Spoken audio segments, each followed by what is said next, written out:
Bonjour, bienvenue à l'émission Vie de foi. Aujourd'hui, nous parlons encore une fois de notre justice. C'est un sujet merveilleux pour les enfants de Dieu parce que quand nous découvrons qui nous sommes en Christ, nous pouvons prier à partir d'une position de puissance et d'autorité, une position de confiance et c'est merveilleux pour chaque enfant de Dieu. Donc aujourd'hui, nous allons parler de la grâce de cette révélation et puis je crois que nous allons vraiment aller à un autre niveau dans notre foi. Aujourd'hui, j'aimerais commencer cette émission en vous parlant de l'amour de Dieu. Parce que si nous avons été justifiés, c'est parce que Dieu nous a aimés. Et il y a un texte vraiment particulier dans la parole de Dieu, dans Jean, chapitre 17, au verset 23, nous lisons un texte où le Seigneur Jésus parle à son Père. Il a dit, « Tu les as aimés comme tu m'as aimé. » En fait, Jésus a dit au Père que « Père, tu les as aimés. » En parlant de nous, ses disciples, « Tu les as aimés comme tu m'as aimé. » Ceci est très puissant, n'est-ce pas? Ceci veut dire que comme le Père aime son Fils Jésus, il nous aime également. Imaginez ça. Donc, Dieu m'aime comme il aime son Fils Jésus. Et Dieu vous aime tout comme il aime son Fils Jésus. Ceci est vraiment remarquable parce que des fois, on est là, on se sous-estime, on s'imagine bien, oui, Dieu aime telle personne, mais comprenez ceci, Dieu vous aime tellement qu'il vous aime au même niveau qu'il a aimé son Fils Jésus et comme il l'aime en ce moment. Donc, c'est vraiment merveilleux. Nous sommes aimés de Dieu et cette motivation d'amour a fait en sorte qu'il nous a justifiés. Nous qui étions pécheurs, Dieu a décidé que non, il n'était pas pour nous laisser dans nos péchés, mais il était pour nous délivrer de cette domination du péché qui nous tuait. En fait, vous savez, le péché est mortel. Le salaire du péché, c'est la mort. Donc, Dieu est venu nous secourir, nous sauver, et en plus, il a enlevé nos vêtements souillés, et puis il nous a revêtus d'un vêtement blanc. Il a changé l'étiquette qu'on avait au front. Pécheur, il a déclaré sur nous, non, le pécheur est maintenant juste. Il est maintenant saint. Et là, il nous appelle à changer notre mentalité, il nous appelle à changer notre façon de nous voir. Et aujourd'hui, nous devons nous voir comme il nous voit, assis avec Christ dans les lieux célestes. Nous sommes assis, oui, littéralement dans le repos spirituel, sachant que tout a été accompli à la croix pour nous, il y a 2000 ans. Donc, nous sommes dans une position de sainteté et nous savons que notre condition humaine doit aller de gloire en gloire, comme on se laisse sanctifier par le Seigneur, comme l'Esprit de Dieu nous parle et nous dit, il y a ceci à changer, il y a cela à enlever de ta vie. Bien là, on se soumet au Saint-Esprit, on cède notre volonté à la sienne et on devient de plus en plus pur et saint dans notre condition humaine. Gloire à Dieu. Aujourd'hui, je veux vous aider. Si vous avez du mal à marcher avec le Seigneur ou peut-être vous dites, j'ai des tentations, je ne sais pas trop comment aller à un autre niveau dans la sainteté. Est-ce que c'est possible? Bien, aujourd'hui, j'aimerais vous parler qu'il y a vraiment des bénéfices à votre position de justice. Ce n'est pas simplement pour le savoir dans notre tête, mais Dieu veut qu'on puisse expérimenter vraiment la vie des justes. Donc, on va aller ensemble dans Jacques, chapitre 5, un texte que vous connaissez peut-être très bien, Jacques, chapitre 5, et au verset 16. Donc, Jacques 5, au verset 16, il est écrit « Confessez donc vos péchés les uns aux autres et priez les uns pour les autres afin que vous soyez guéris. » Gloire à Dieu. Ensuite, la parole de Dieu nous dit « La prière agissante du juste a une grande efficacité. » Donc, la prière agissante ou opérante du juste a une grande efficacité. Voyez-vous, c'est important de savoir que nous sommes justes. Certains vont prier, ils n'auront pas des prières ou ne prieront pas des prières très agissantes ou opérantes parce qu'ils prient à partir d'une position de condamnation. Ils se sentent vraiment discrédités, ils se sentent diminués, dénigrés. Et puis, quand ils prient toujours d'une position de doute, ne sachant pas trop si Dieu va les recevoir. Mais aujourd'hui, on peut prier sachant que nous sommes justes. Mais comment arriver à la justice? Premièrement, le texte nous dit « Confessez donc vos péchés les uns aux autres et priez les uns pour les autres afin que vous soyez guéris. » Donc, la première chose, c'est certain, si nous sommes perdus, si nous n'avons jamais donné notre vie au Seigneur Jésus-Christ, ce que nous devons faire, c'est confesser notre foi dans l'œuvre de la croix. On se détourne de notre vie de péché. Oui, certainement. Et là, on devient un juste. Et si nous sommes déjà sauvés et nous sommes déjà justes, bien, notre conscience doit être purifiée du péché. Donc, on va confesser nos péchés également. Et là, au verset 16, le même verset, le texte nous dit « La prière agissante ou opérante du juste a une grande efficacité. Donc, vous allez prier à partir d'une position de justice, sachant que ce n'est pas par vos forces personnelles que vous pouvez marcher la vie chrétienne, mais c'est par la puissance de Dieu. C'est un sujet très important pour nous, enfants de Dieu. Gloire à Dieu. Maintenant, venez avec moi dans Éphésiens, chapitre 3. On va aller au verset 12. Ici, on a encore un rappel que nous devons nous approcher du Seigneur, mais avec confiance. Le texte nous dit dans Éphésiens 3 et au verset 12. En lui, en parlant de Jésus, en lui, nous avons, par la foi en lui, la liberté de nous approcher de Dieu avec confiance. Donc, au verset 11, juste avant, nous voyons le nom Jésus-Christ. Et au verset 12, en lui, en Jésus-Christ, nous avons, par la foi en lui, la liberté de nous approcher de Dieu avec confiance. Aujourd'hui, j'aimerais vous demander, est-ce que vous vous approchez du Seigneur avec confiance dans vos temps de prière? Avez-vous vraiment ce sentiment que le Seigneur vous approche? Ou arrivez-vous dans ce temps de prière, vraiment dans la crainte? Êtes-vous dans la crainte? Mais si c'est le cas, aujourd'hui, que ce verset puisse vraiment vous bénir. Le texte nous dit, approchez-vous de Dieu avec confiance. Mais comment ça? Par la foi en lui, par la foi en Christ. Nous avons cette liberté. Nous pouvons vraiment s'approcher du Seigneur, sachant que nous sommes justes, sachant que nous avons été pardonnés. Il y a un autre texte également que j'aimerais lire avec vous, dans Hébreux, un texte super béni, dans Hébreux chapitre 4, et je vais commencer au verset 9. Il est écrit, « Il y a donc maintenant un repos de sabbat réservé au peuple de Dieu. » Il y a donc un repos pour vous. Vous savez, c'est tellement important parce que la religion va nous proposer toutes sortes de choses. On doit performer, on doit faire des œuvres pour être accepté de Dieu. Mais la Bible nous dit, il y a donc un repos de sabbat réservé au peuple de Dieu. Puisque vous êtes assis dans les lieux célestes, vous pouvez savoir également que vous êtes dans un état de repos, sachant que l'œuvre a été accomplie à la croix. Et ça, c'est un bénéfice pour chaque enfant de Dieu, du fait que nous savons que le Seigneur a tout accompli pour nous. Donc, si nous avons accès auprès du Père aujourd'hui, si nous pouvons prier, si nous pouvons recevoir les réponses à nos prières également, c'est parce que nous sommes dans un repos spirituel. Nous savons que l'œuvre a été accomplie et aujourd'hui, je peux simplement avoir du bon temps dans la présence de Dieu et être au repos. Car celui qui entre dans le repos de Dieu se repose de ses œuvres comme Dieu s'est reposé des siennes. Voyez-vous, c'est tellement merveilleux. Empressons-nous donc d'entrer dans ce repos. Il faut faire ça rapidement, là. Il ne faut pas demeurer dans les œuvres, mais empressons-nous rapidement. Empressons-nous donc d'entrer dans ce repos afin que personne ne tombe en donnant le même exemple de désobéissance. Car la parole de Dieu est vivante et efficace, plus tranchante qu'une épée quelconque à deux tranchants, pénétrante jusqu'à partager l'âme, esprit, jointure et moelle. Elle juge les sentiments et les pensées du cœur. Et là, remarquez bien au verset 13. Nulle créature n'est cachée devant lui, mais tout est nu et découvert aux yeux de celui à qui nous devons rendre compte. Ceci veut dire tout simplement que Dieu voit tout. Donc, Dieu nous appelle à entrer dans un repos spirituel, sachant que par nous-mêmes, on est comme toujours en manque. On est incapable de plaire à Dieu par nos forces personnelles. Donc, nous devons entrer dans ce repos spirituel. Et là, le texte au verset 13 nous dit « Nulle créature est cachée devant lui. » Donc, Dieu voit tout. Donc, si on est là dans notre chair, dans le péché, Dieu voit ces choses-là.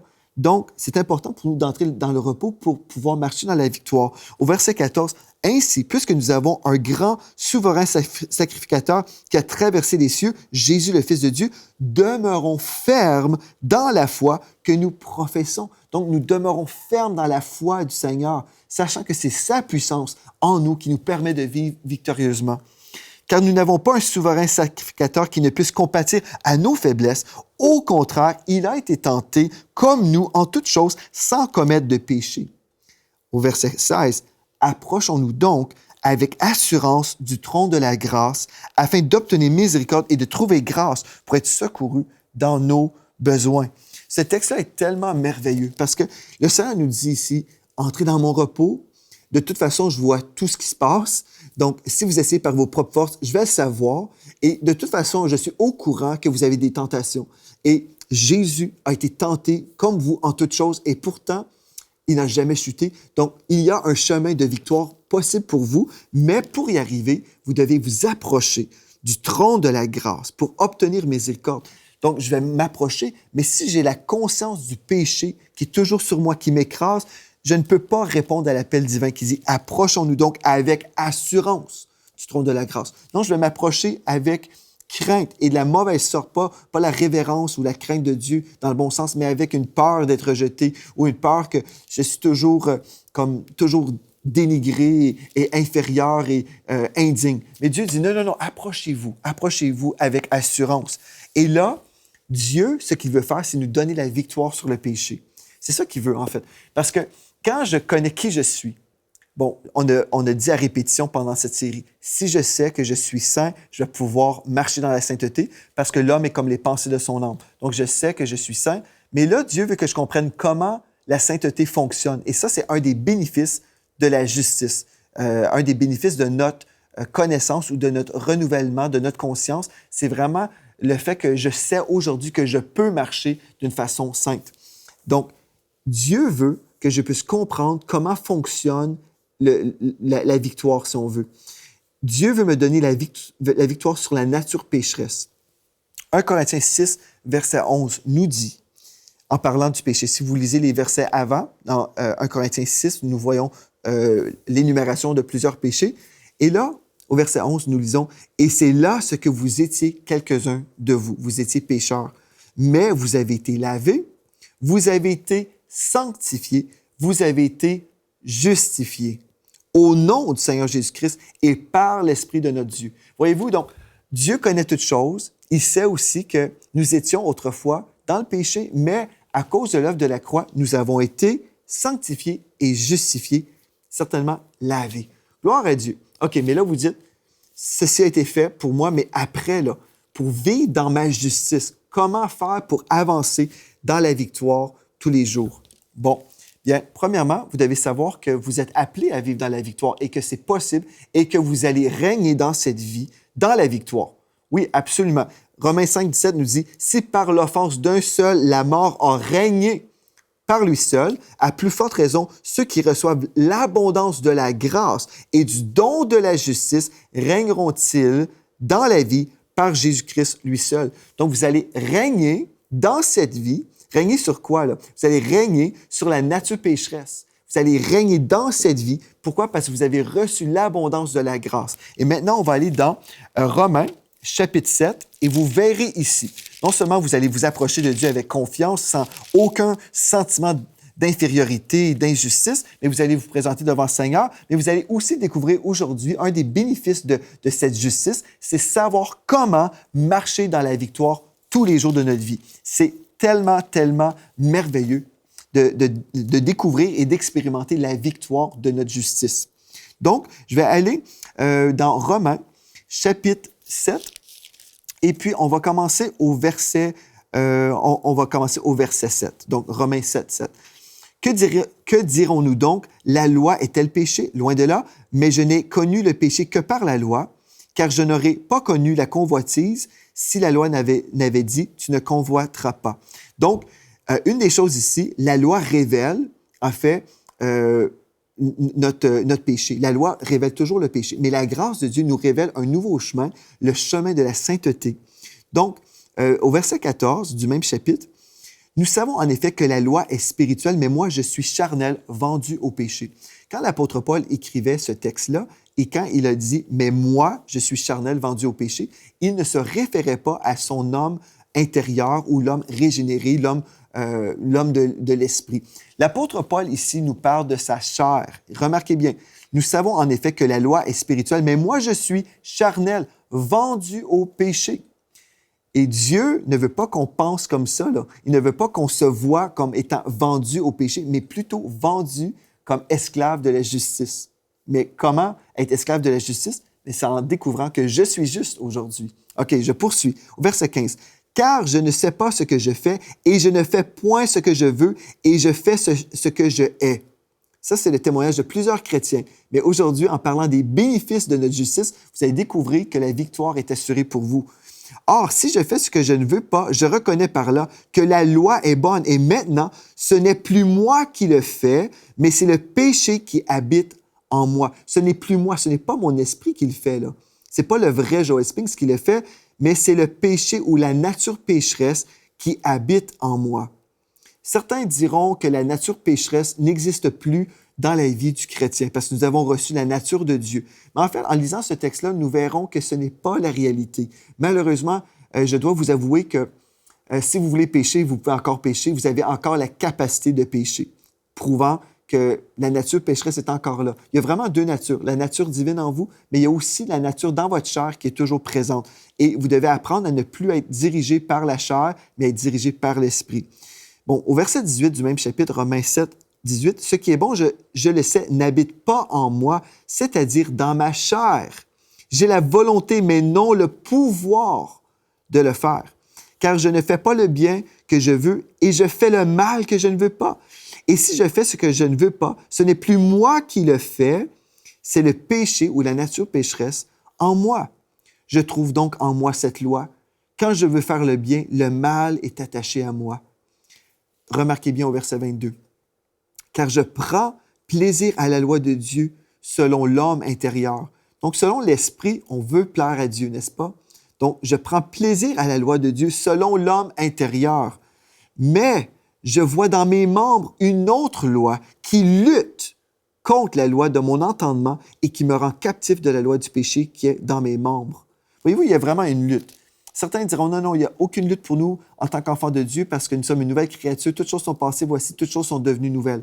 Dans notre esprit, certainement, toutes choses sont devenues nouvelles. Et le texte ici nous le prouve. Mais au verset 23, nous voyons qu'il y a encore une lutte entre la chair et l'esprit. « Misérable que je suis », au verset 24, « Misérable que je suis, qui me délivrera de ce corps de mort? » Au verset 25, nous avons la réponse et la solution. « Grâce soit rendue à Dieu par Jésus-Christ, notre Seigneur. Ainsi donc, moi-même, je suis par l'entendement, ou par mes raisonnements, esclave de la loi de Dieu, et je suis par la chair esclave de la loi du péché. » Donc, spirituellement, je suis esclave de Dieu, mais nous savons que la chair, elle est esclave de la loi du péché. Et là, nous poursuivons Romains 8, nous retrouvons Romains 8, maintenant au premier verset. Il y a donc maintenant aucune condamnation pour ceux qui sont en Jésus-Christ. En effet, la loi de l'esprit de vie en Christ m'a affranchi de la loi du péché et de la mort, car chose impossible à la loi, parce que la chair la rendait sans force, Dieu a condamné le péché dans la chair en envoyant à cause du péché son propre Fils dans une chair semblable à celle du péché, et cela afin que la justice de la loi soit accomplie en nous, qui marchons non selon la chair, mais selon l'esprit. Donc voilà, alléluia, le texte ici, nous marchons non selon la chair, mais selon l'esprit. Tout ça est possible si nous réalisons qu'il y a toujours une lutte. Donc, si on fait semblant qu'il n'y a pas de lutte, on va avoir des difficultés. Mais si nous réalisons, OK, il y a une lutte entre la chair et l'esprit, donc là, ce que nous devons réaliser, c'est que notre justice va compter pour beaucoup. Le fait que je sais que je suis juste et que je ne suis plus dans la catégorie des pécheurs et dans la catégorie des esclaves du péché, là, si je sais que je suis un justifié et un saint de l'Éternel, là, je réalise également qu'il y a une puissance de disponible pour moi, l'enfant de Dieu justifié. Avant, il y avait une puissance, une domination, et vraiment, c'était terrible. J'étais esclave du péché. Mais là, quand j'ai été transféré dans un autre royaume, dans le royaume de la lumière, bien là, il y a une autre puissance de disponible pour nous. Et Dieu, en fait, m'appelle à dominer, oui, absolument, sur la nature pécheresse. On va aller ensemble dans 1 Corinthiens chapitre 1 et le verset 18. 1 Corinthiens 1 et le verset 18. Il est écrit « La prédication de la croix est une folie pour ceux qui périssent, mais pour nous qui sommes sauvés, elle est une puissance de Dieu. » Et voilà le message de la croix qui revient, mais nous pouvons bénéficier de ce message de la croix si nous savons qui nous sommes en Christ, si nous réalisons que Christ nous a justifiés et si nous comprenons qu'il y a maintenant une puissance disponible pour nous, l'enfant de Dieu. Mais vous voyez comment c'est important de se voir dans notre justice. Parce que plusieurs chrétiens sont là en train de lutter contre le péché par leur puissance personnelle et finalement, ils n'arrivent jamais à vivre la victoire. C'est impossible pour eux parce que le Saint-Esprit ne peut jamais accorder la victoire à une personne qui place sa foi en elle-même. Si je place ma foi dans ma propre capacité ou dans ma propre justice, le Saint-Esprit, en fait, ferait une mauvaise chose. En fait, il m'accorderait une victoire et il mettrait son onction sur moi en ayant ma foi placée à la mauvaise place. Non, ce que Dieu veut, c'est que je puisse avoir ma foi ancrée dans l'œuvre de la croix, là où j'ai été sanctifié, lavé et justifié. Et c'est là où je peux marcher dans la victoire. À partir de ce paiement, Jésus a non seulement payé pour que je sois pardonné de tous mes péchés, mais en même temps, lorsque Jésus est mort sur la croix, il a payé pour ma victoire quotidienne. Et c'est là où je reçois la puissance du Saint-Esprit pour marcher dans la victoire tous les jours de ma vie. Et je peux le faire sachant que j'ai été justifié et que je suis, encore une fois aujourd'hui, dans une marche de sanctification progressive. J'ai été déclaré saint, mais en même temps, je marche dans la sanctification. Et là, Dieu me dit que même si une tentation arrive, il y a une provision pour moi si ma foi est ancrée à la bonne place. Dans 1 Corinthiens 10 et au verset 13, il est écrit « Aucune tentation ne vous est survenue qui n'ait été humaine, et Dieu qui est fidèle ne permettra pas que vous soyez tentés au-delà de vos forces. Mais avec la tentation, il préparera aussi le moyen d'en sortir afin que vous puissiez la supporter. » Et comment pouvons-nous supporter la tentation? C'est si nous avons la puissance de Dieu. Dieu va toujours nous démontrer le chemin et le chemin nous dirige toujours vers la croix de Christ. Il y a un texte très important que j'aimerais lire par rapport à la tentation parce qu'on doit comprendre ceci. Bon, nous avons été justifiés, nous avons notre héritage en Christ, notre position en Christ, nous le savons, mais dans notre condition humaine, nous devons apprendre à marcher. Nous devons apprendre à aller de gloire en gloire. Et la seule façon qu'on peut aller de gloire en gloire, c'est en coopérant avec le Saint-Esprit qui est avec nous, qui nous parle, qui nous dirige toujours vers le haut. Dieu ne veut pas qu'on puisse marcher toute notre vie dans la défaite et qu'on soit toujours dans un chemin du péché, toujours en train de vivre des tentations, terrorisés par l'ennemi, toujours dans la condamnation. Donc, Dieu ne veut rien de ça. Dieu veut qu'on marche dans la sainteté, tout simplement, qu'on marche dans la sainteté et Dieu nous donne la puissance qui nous vient de la croix. OK. Dans Jacques 1, verset 14, nous lisons « Chacun est tenté quand il est attiré et amorcé par sa propre convoitise. » Concernant la tentation maintenant, vous allez découvrir une chose. Plusieurs chrétiens vont dire « Ah, ben le diable m'a tenté, le diable me tente à faire ceci ou cela. » Et oui, le diable peut venir, on parle du diable, mais on parle plutôt des mauvais esprits. Oui, il y a des mauvais esprits qui peuvent venir pour essayer de nous tenter, pour nous éloigner de Dieu. Certainement, je crois que les mauvais esprits existent. Mais en gros, là, la tentation vient de nous-mêmes. Je relis le texte. « Chacun est tenté quand il est attiré et amorcé par sa propre convoitise. » Ou dans la Bible du Sommeur, nous lisons « Lorsque nous sommes tentés, ce sont les mauvais désirs que nous portons en nous qui nous attirent et nous séduisent. » Mais là, vous allez dire, mais comment ça, un enfant de Dieu peut avoir des mauvais désirs en lui? Bien, en fait, c'est parce qu'au lieu de méditer sur sa nouvelle identité en Christ, il a médité sur le péché. Il a médité soit sur sa position de pécheur qu'il était autrefois. Il s'imagine encore être pécheur aujourd'hui. Il médite là-dessus. Et quand l'ennemi vient avec des tentations, au lieu de refuser ces tentations, il décide de méditer sur ces choses-là. Il va prendre du temps, il va penser au péché, et là, cette pensée-là va germer en lui toutes sortes de mauvais désirs. Il fait des semences en lui, là, en lui-même. Et puis là, les mauvais désirs vont créer des appétits pour le péché. Mais c'est parce qu'il médite sur les mauvaises choses. Donc, je reprends le texte. Lorsque nous sommes tentés, ce sont les mauvais désirs que nous portons en nous qui nous attirent et nous séduisent. Donc, au lieu de méditer sur les péchés ou sur les tentations possibles, méditez sur votre sainteté, méditez sur votre position en Christ, méditez sur la puissance de Dieu qui est disponible pour vous. La puissance de Dieu est là. On l'a lu ensemble dans 1 Corinthiens 1,18. Je vais relire. La prédication de la croix est une folie pour ceux qui périssent, mais pour nous qui sommes sauvés, elle est une puissance de Dieu. Vous avez besoin de vivre connecté à cette puissance constamment, mais la seule façon d'y arriver, c'est lorsque vous croyez que Jésus est mort sur la croix, non seulement pour payer votre dette de péché, mais il est mort en même temps pour vous donner une victoire quotidienne sur le péché. Et quand je parle d'une victoire sur le péché, je ne parle pas simplement sur certains péchés, mais sur la domination de la nature pécheresse sur vous.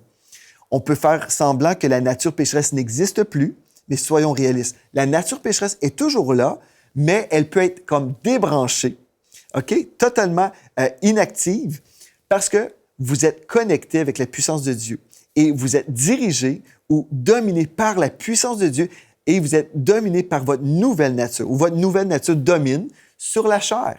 Et c'est ça que Dieu veut. Voilà un bénéfice de votre nouvelle identité en Christ. Vous êtes plus que vainqueur. C'est ça que la Bible nous dit. Plus que vainqueur. Dieu veut que vous puissiez vraiment aller de gloire en gloire, de victoire en victoire. Vous savez qui vous êtes en Christ. Vous n'avez pas peur de prier. Vous n'avez pas peur d'être proche de Dieu. Vous êtes vraiment debout spirituellement et assis spirituellement, assis au repos spirituel, mais vous êtes debout dans votre position en Christ, sachant que, aujourd'hui, je peux m'avancer, je peux m'approcher du Seigneur, sachant qu'il va me recevoir, sachant que mon Dieu m'aime comme il a aimé son Fils.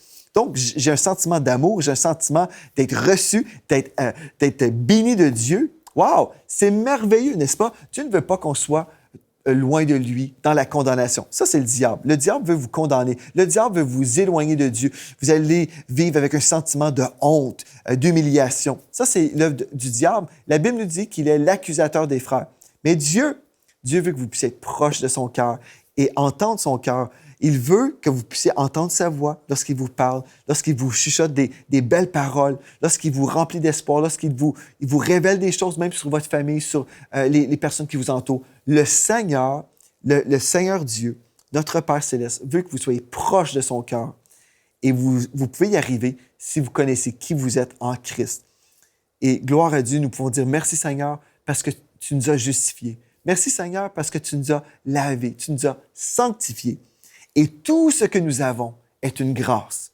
Tout ce que nous avons reçu du Seigneur, véritablement, c'est une grâce. On ne peut rien mériter ou gagner, mais on peut tout recevoir par la grâce, par le moyen de la foi. Et j'espère cette semaine que vous avez été renouvelés dans votre nouvelle identité de juste, de saint, et ne vous laissez plus jamais attaquer par l'ennemi. Lorsque l'ennemi revient avec des mensonges, vous disant que vous êtes un moins que rien, vous êtes comme ci, comme cela, dites non, j'ai été justifié. Il n'y a maintenant aucune condamnation pour moi parce que Christ a été condamné à ma place pour que je puisse être vraiment agréable aux yeux de Dieu et reçu dans le cœur du Père. C'est tellement merveilleux de savoir qui nous sommes en Christ et je veux vous encourager. Visitez le site web enseigne-moi.com si vous aimeriez juste rebaigner dans cet enseignement pour vous aider à vraiment recevoir le réma de votre justice en Jésus. Gloire à Dieu. Merci d'avoir été avec moi toute cette semaine et d'ici à la prochaine fois, soyez richement bénis.